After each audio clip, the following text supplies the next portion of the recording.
Well, I've been following your stuff, and you were very informative. When you talk about popularresistance.org, in time of what was going on in the Ukraine, and it was almost like you want to talk about a made-for-television event. That was like a soft televised coup, except nobody was at the gate watching. Nobody was paying attention, and because Obama was involved, I think a lot of people felt they couldn't be critical of him as well because, Obama being on the left and the Democrats, they don't like to criticize their own. It's really, really bad. But you gave us a lot of information when it came to the coup and what had happened. Can you give us that coup got going almost the time that Popular Resistance got going. Okay. Popular Resistance came out of the Occupy movement. And after the Occupy movement ended, we got together a bunch of other Occupy organizers and said, what do we do to keep the movement going? And they decided we needed to have a site of our own where the movement news can be reported, where actions can be planned. And that Ukraine coup, which began like in December 2013 and continued into the early part of the next year, 2014, was really an amazing coup. I mean, we started seeing it. Wow, look at these. This is an amazing coup. How are these people doing this? Yeah. We didn't know at the time the U.S. was behind it. That became pretty evident when the U.S. started to admit it. You saw John McCain out there, giving food to the protesters. Victoria Nuland, the Assistant Secretary of State, who said the U.S. has spent $5 billion to build the opposition in Ukraine. She was out there with the protesters. It became very obvious this was a U.S. coup. In fact, it's the most obvious successful coup the U.S. has had in decades. And people still don't believe it was a coup, but it clearly was. It's incredible, actually, how much the U.S. was involved. The Poroshenko became the president. And if you go into WikiLeaks and look up Ukraine and Poroshenko, you'll find that he was known as OU for the CIA, our Ukraine insider. He was the CIA's guy. He was a longtime informant for the CIA about Ukraine, and he became president. Yeah. And then the prime minister was Yats, and he was mentioned in a telephone call between Victoria Nuland and the U.S. ambassador to Ukraine. Who should we put him? Yats, and Yats became prime minister. And then you had the foreign minister, the finance minister, was a long-time State Department official. She moved to Ukraine after the Orange Revolution in the early 2000s, became a hedge funder there, an investment person, and she became the vehicle for a lot of that CIA money that went into Ukraine. And so the day that she's made foreign minister, the president, OU, our Ukraine insider, makes her a citizen so she can become the finance minister. Yeah. So she's our finance minister. And so like there was a total U.S. takeover of the government, and yet some people still don't believe it was a coup. Yeah. Can you hear us good right here? I hear you fine. Perfect. So you want to ask who the players involved? Okay. Sorry about that. So, what did you want to go? Well, I asked about which U.S. players were involved as far as, right. Because I think a lot of, people, when they talk about the impeachment, when it comes to the Ukraine, they don't realize that it could be a form of distraction because a lot of players within the U.S. government, I even just heard that Rick Perry might have had some bad dealings involved. What other U.S. players were involved? Because we heard these accusations, but can you just give us a little bit of light about who they are? I mentioned a few already who became prime minister, president, and finance minister. But I'll say that the person who was the point man for this coup was Joe Biden. Yeah. He was Obama's guy on the Ukraine coup, which makes it so kind of bizarre that the Democrats chose this impeachment process to be about Ukraine. Right. Because they had to know that at some point this was going to go to the U.S. Senate, where the Republicans are in control, and they would be able to bring up Joe Biden, Obama, and other Democrats. They're not going to focus on Rick Perry or Republicans. They're going to focus on the Democrats who were involved in this. John Kerry was involved. In fact, John Kerry's one of his stepson's college roommate was put on the board of this gas company along with Hunter Biden.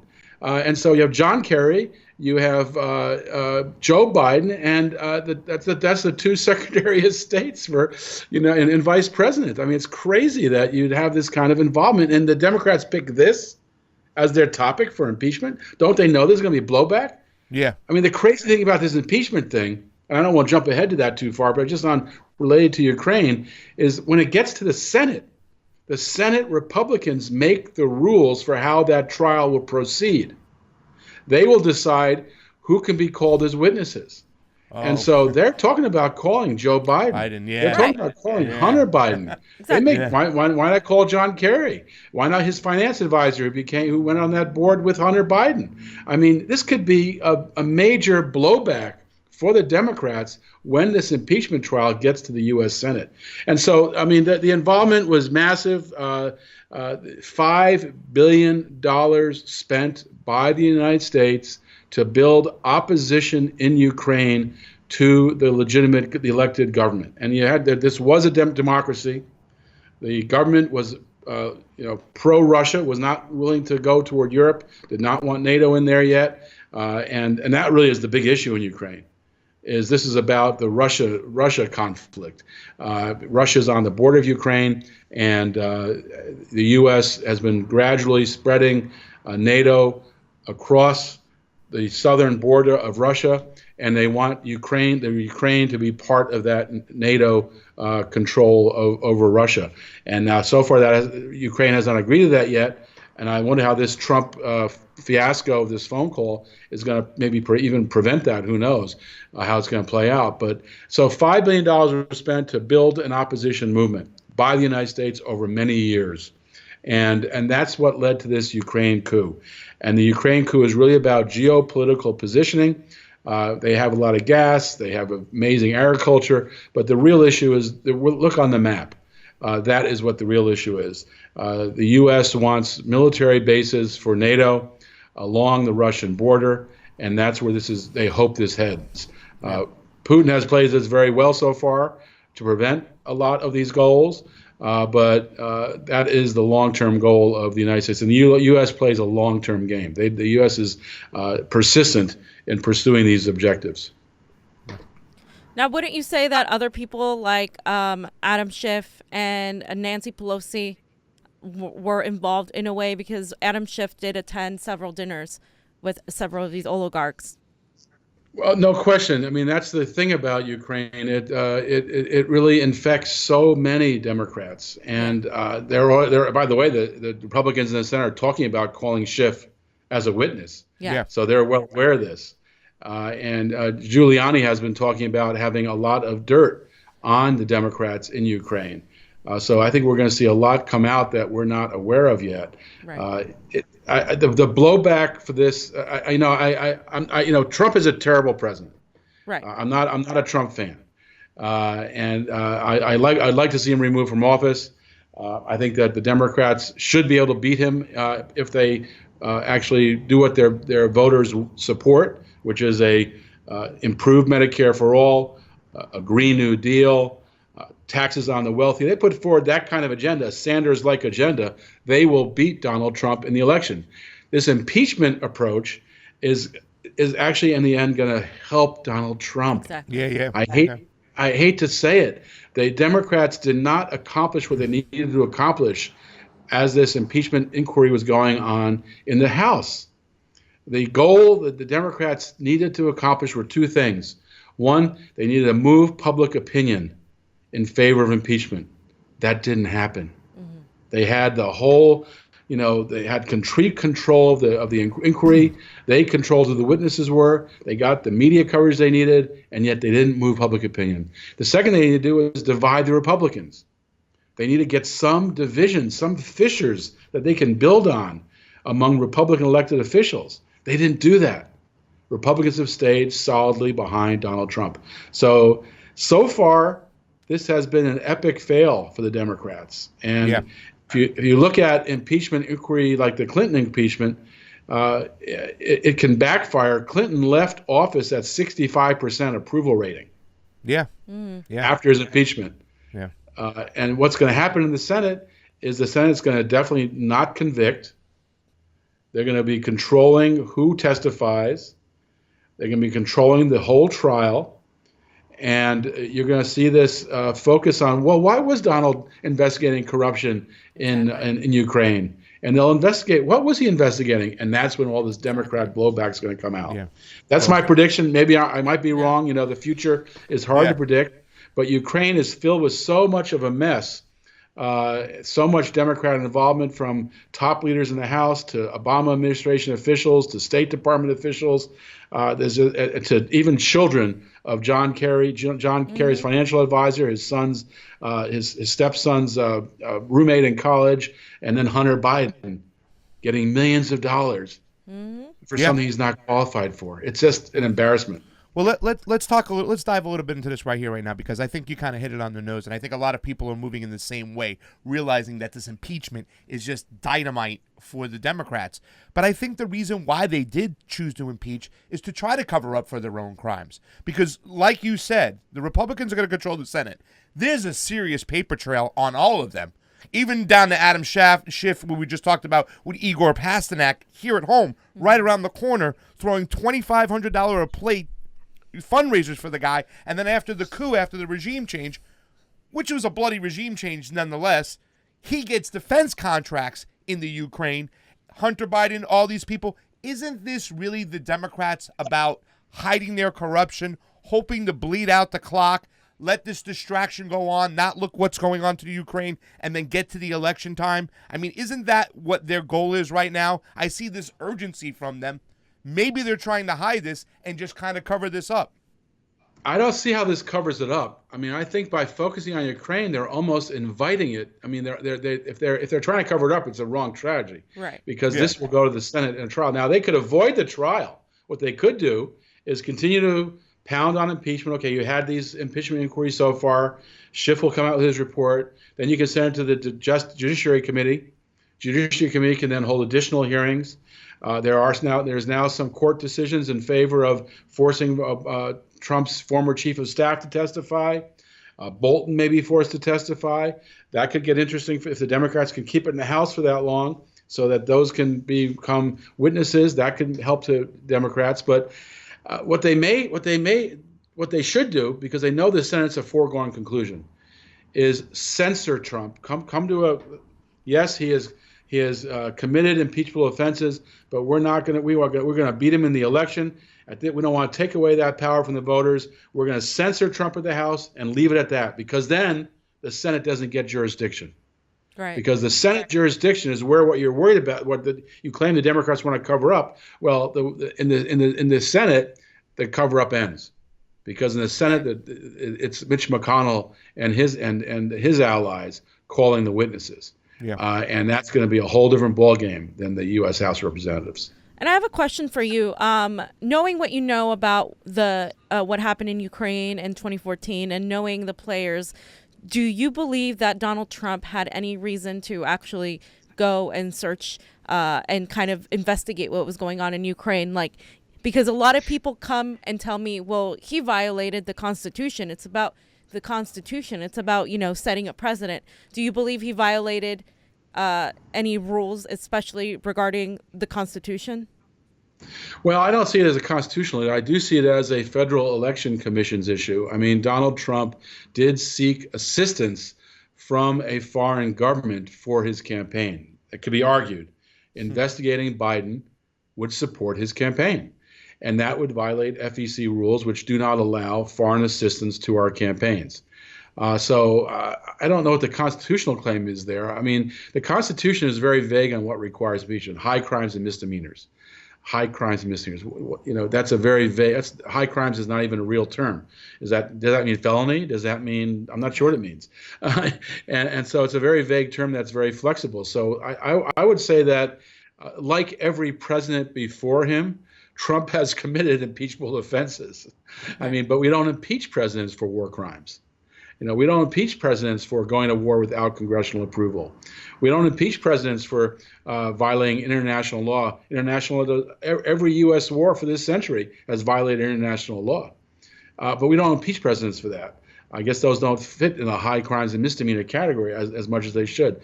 So, my view on what Trump did, he was definitely trying to get dirt on Joe Biden. You think so? And that was.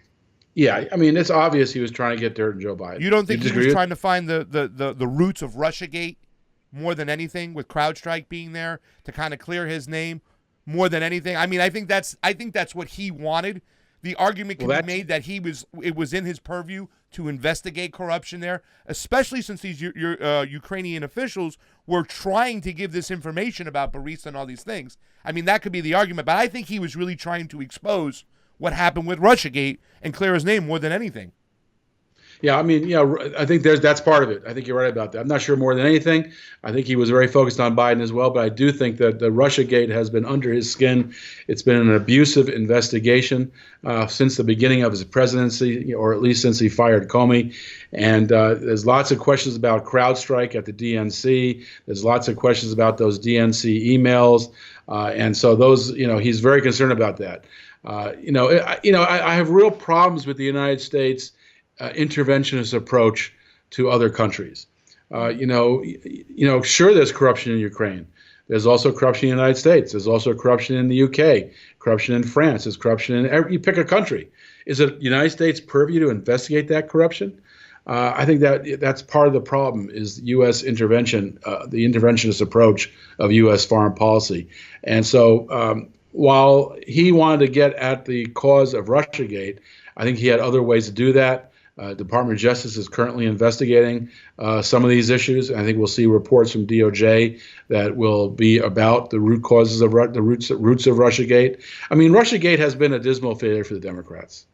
Russiagate, it was obvious when Russiagate, the whole idea began that Hillary Clinton had to find an excuse on why she lost to Donald Trump. She needed to come up with some rationale, and blaming Russia rather than looking in the mirror and seeing herself was a lot easier. And this is why the Democrats are constantly failing. They fail to look at themselves in the mirror. They fail to honestly evaluate themselves. The reason why Hillary Clinton lost was because she has a long track record, 35 years, supporting wars, supporting Wall Street, supporting Walmart, of being an elite Democrat that responds to the wealthy. Yeah. She's not a populist left candidate. And she lost because the people were tired of elites. Yeah. Now, Donald Trump was able to paint himself as a populist, as a millionaire populist. That's it's pretty impressive politics. But there's no way Hillary could escape her reputation and her history, and that's why the Democrats lost. They couldn't face that, so they pursued this Russiagate investigation. It was it didn't produce much from Mueller's work all those years. Did not produce much. There were some indictments, but not about the election, and so that was a failure. Now I think Ukrainegate is their next try, and I think Ukrainegate, when it gets to the Senate, it's going to be a very different story than what we see in the House. Yeah, exactly. Are we ready to shift to Bolivia? Oh no, I want to talk about the impeachment real quick. Because we didn't talk about Maria Yavanovitch, because I asked you about this. How do you say it? Yavanovitch. Yeah, Yavanovitch. You got it right. And because this impeachment hearing has been a circus. I mean, there's no credible witnesses. Fiona Hill coming into play where she's gotten everything wrong, and she's just there to secure the narrative by the Democrats. You know what I'm saying? But they made this woman, Maria Yavanovitch, out to be a hero. Now, she's the only credible witness in my mind that's taken the stand because she was actually there. But we've read a lot of things. There was John Solomon, I think he did some reporting that Yavanovitch not only denied visas for some Ukrainian officials, I believe it was Letenko, trying to come to the States and talk about what was going on with Burisma and all these other countries, these other companies, but she also sent him and now it's denied, but she sent a do not prosecute list to the Ukrainian. Like, in other words, you can't touch these people. These are the untouchables. Yet the Democrats are trying to make her out to be this long-standing hero. And I hate to bag on her, but I think she's part of the problem. Well, your microphone passed out for a second there, but I think she is one of a handful of people the Democrats are trying to turn into heroes.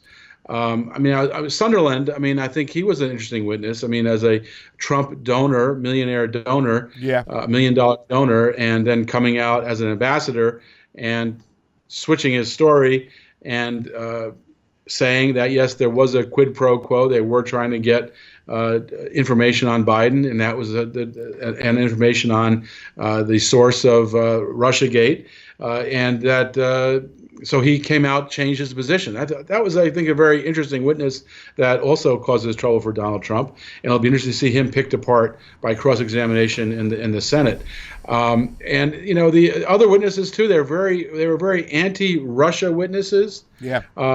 And they're claiming that the whole Ukraine source of funding for the campaign for support for Clinton was a falsehood created by Russia. I mean, so there's a lot there that is going to fall apart when this gets under a different microscope in the U.S. Senate. And so the Democrats took a very risky path by choosing Ukraine, a country where they have had so much involvement in a very open coup, and so much involvement in adding to the corruption. Yeah. As you mentioned, saying a do not prosecute list, adding to the corruption in Ukraine by the U.S. after they took over in this coup. So this is a very, when you have so many other alternatives to go after Trump for, and also a campaign you can run where you could actually defeat Trump. He's a very unpopular president. He's defeatable. Instead, they're taking this approach, and I think it's going to backfire and hurt them. Yeah, absolutely. Well, I really think that they didn't have a choice as far as, because that's where Donald Trump was looking. He was looking into the Ukraine. So they were just trying to shift the attention from what happened into Ukraine to what Trump did in the Ukraine. I thought it was, at that point, to me, it's like, oh, you guys are as guilty as sin now. All those things you did, you really did those things because that's why you're using this here to try to change the narrative of Ukraine. But that's, Fiorella has one last question before we get on to Bolivia. I just feel like they would have impeached him on emoluments, or they would have impeached him on Exactly. him, trying to push a coup on Venezuela. I mean, there's so many things you can impeach him on, but the reason they chose this is to avoid accountability, it seems. So isn't it the people of Ukraine, though, who are suffering the most? Because knowing what we know, shouldn't the people like Biden and the U.S. players be held accountable for what they're doing? Well, the people of the Ukraine were obviously not very happy with their government. Zelensky came in with a landslide 70% victory. He then called for elections for the parliament, and they were all removed, and his party put in place there. The people of Ukraine were not happy with the direction the government had been going under Poroshenko, the U.S. OU, our Ukraine insider. And so, the people of Ukraine are suffering. Their economy is shrinking. They have a civil war going on between East Ukraine, the Russian part of Ukraine, and Kiev and the rest of Ukraine, Western Ukraine.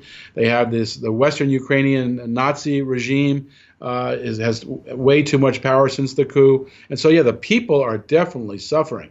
And U.S. should be held accountable. But the U.S. should be held accountable not just, for many coup d'etats and regime change campaigns. Look what they're doing to the poor Venezuelan people. 40,000 people have died in the last 3 years as a result of U.S. Economic sanctions, which are really illegal, unilateral, coercive measures under international law. 40,000 deaths. The people of Iran, since 1979, have been suffering because of U.S. economic war and the regime change efforts there. The people in Syria have been going through a civil war for 7 years. And Obama, unleashed the U.S. through the CIA and then through a more open campaign in Syria. And so, yes, the U.S. needs to begin to be held. In fact, that is the key goal, I think, for the world in this century, is finding ways to hold U.S. accountable under international law. International courts exist. There's the International Criminal Court, which could prosecute U.S. officials for war crimes. They were starting to investigate a alleged U.S. war crime in Afghanistan, and John Bolton threatened the ICC with sanctions. So accountability is key. I think your question is right on point. Accountability is key. When we develop an international system of justice that can hold not just African dictators accountable, which is all the ICC seems to be able to do, but can hold the United States accountable, then we'll begin to see an end to the rampaging U.S. wars around the world. But accountability is key. Creating a system of laws, international laws that are enforceable, is the way we end reliance on war and militarism. So, yes, I think that's the key approach. Hold the U.S. accountable.